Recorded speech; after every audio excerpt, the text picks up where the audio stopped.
જય માતાજી, જય શ્રી કૃષ્ણ. કેમ છો તમે? બધા મજામાં છો? અમે પણ મજામાં છીએ. જો બપોરના વાગી ગયા છે 11 અને આપણે જવું છે દીક્ષિતભાઈને બા મંદિરે મૂકવા. દીક્ષિતભાઈ તો આગળ થઈ ગયા છે. તો દીક્ષિતભાઈ તૈયાર થઈ ગયા છે, આગળ થઈ ગયા છે. આપણે લઈ લીધી છે બેગ અને આપણે જઈએ છીએ બા મંદિર મૂકવા. બા મંદિરે જાશો તું?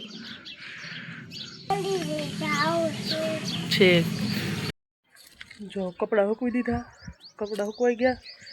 જો આપણે કપડાં હૂકવાનું બાકી હતા, ધાબે આવ્યા કપડાં હૂકવવા.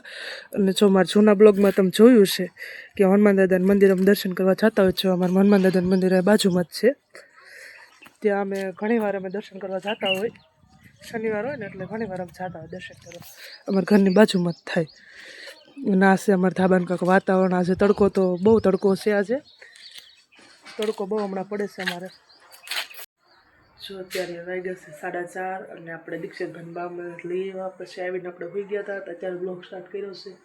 ત્યારે થયા છે 4:30 અને આપણે કરવાનું છે બ્લાઉઝ કટિંગ. તો જો આપણે બ્લાઉઝનું છે અસ્તર લઈ લીધું છે, કાતર, માપપટ્ટી, સ્કેલ, ચોક અને આ માપનું બ્લાઉઝ છે.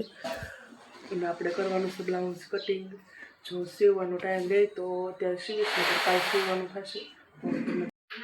જો સંદીપ આવી ગયા છે કામેથી ઘરે. અને હવે આપણે કરી નાખી બટેકાનું શાક.